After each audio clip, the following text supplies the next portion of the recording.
Hey, it's David Hamilton with socialexpression.net, your social anxiety coach and mentor. Today's video is on being socially awkward. What does that mean? Well, we can be socially awkward without having social anxiety. In fact, very social people are often socially awkward because they will not care so much about what people think about them overall. We all care a little, but they'll do something stupid and they'll be very self-accepting about it. Okay? So we can be socially awkward by saying the wrong awkward thing, like, ooh, awkward, right? We could freeze up. That can be socially awkward, and we're certainly included in social anxiety. Doing something wild and crazy, which is probably not happening if you have social anxiety, but for those more gregarious people, or if maybe you get too drunk and you pop out of your social anxiety. And then maybe you move around too much and you're real jittery. That's a common thing that can be socially awkward with someone with social anxiety. The anxiety coming out that way. So those are 4 ways. And if there are more, you can post comments below or let me know if you think there are more. I'd be interested to hear. So those are 4 main ones I identified. So we can have social anxiety and be socially awkward, and we generally are, or we can not have social anxiety and be socially awkward. So what you want to do is not worry about being socially awkward. Putting your attention on that is really a symptom of social anxiety, because obviously people that are social and don't have social anxiety can totally be socially awkward. And we all are at some time. It all happens. But it's how we learn to self-accept when we do awkward things and make mistakes, right? And say, oh, wow, I screwed that up. And the most socially skilled people, authentically social, let's say, are genuine, and they'll be like, in a group, and the group's like, ooh, and they'll be like, ooh, yeah, that was awkward. That's me. And if you're watching this, you're probably like, well, how can I do that?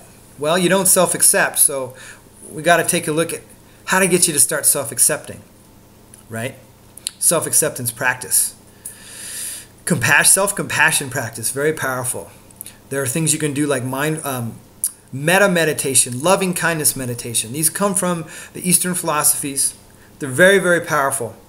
They've been around for a long time, and they continue to be around because they work very well. You see, I am into things that are practical and help us change and grow as human beings, not some kind of woo-woo thing. These are scientifically now tested and proven, but also experientially tested and proven over thousands of years to work for self-acceptance. Okay, so again, meta meditation, METTA. Or loving kindness meditation is also another one. So then one thing you can also practice is calling out in lightness that you were socially awkward or screwed up in some way. And it's easier said than done from where you're at, probably because you live in what I will call a mood of gravity instead of a mood of lightness, instead of a mood of non-judgment. And I want to bring up the topic of mood here specifically. A lot of times I talk about beliefs and story, but in there is the mood that we live in, or moods that we live in. And moods are like emotions over the long term, an emotion over the long term. So in social anxiety, we certainly live in a mood of anxiety, and that the mood is something deeper. It goes beyond the conversations that we have with ourselves, right? The bad beliefs that we have. So how do we practice new moods? Well, one thing is to do things that directly affect and shift your mood.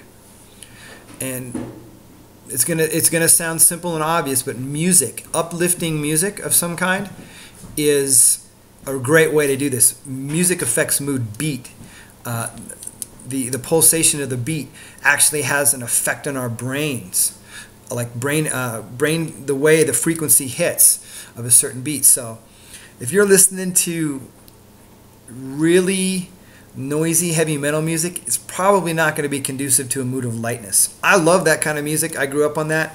But I also had a lot of angst when I grew up, and I listened to a lot of depressing music. And now I listen to a lot of happier music. And I still love that more depressing stuff because it's what I grew up on in the lyrics. But if I want to get in a good mood, in a mood of lightness, it's a prescription for bad moods, okay? So dancing around like a nut in your house to the music is another way to affect your mood, to get light, right? Dancing is very light. So doing that, I did some this morning before I had a coaching call to get me in a mood of lightness, because it serves the client much better when I'm in lightness versus gravity. I can't help somebody very well. So those are two things, music and then dancing along with it. Doing your breathing practice. Taking a walk, right, to chill out around your house. Maybe if you can't take a walk and go out the house, that's not a good idea, but maybe you can at least walk around your neighborhood a little bit, which is also some good exposure therapy, depending on if you're that extreme in your social anxiety. Anything else? Calling a dear friend, if you have one, somebody that you can confide in. If you don't, then you can't do that. Let's be honest about it. So let's stick with the main two: music and dancing. Could be a third one, breathing, directly affecting your biology. Okay, so we got to change our mood, and the mood of lightness is one that is part of somebody who's authentically social and has those social skills and self-accepts and acknowledges that they are. They made that mistake and were socially awkward. Okay, so we got to deal with all the stuff underneath. Don't worry about being socially awkward. It's sort of the wrong-headed approach, because we're all going to be socially awkward at times. It's how we self-accept when we're socially awkward, and self-acceptance is all a big part of dissolving this social anxiety. So thanks for listening, and we will talk to you in the next video. Bye.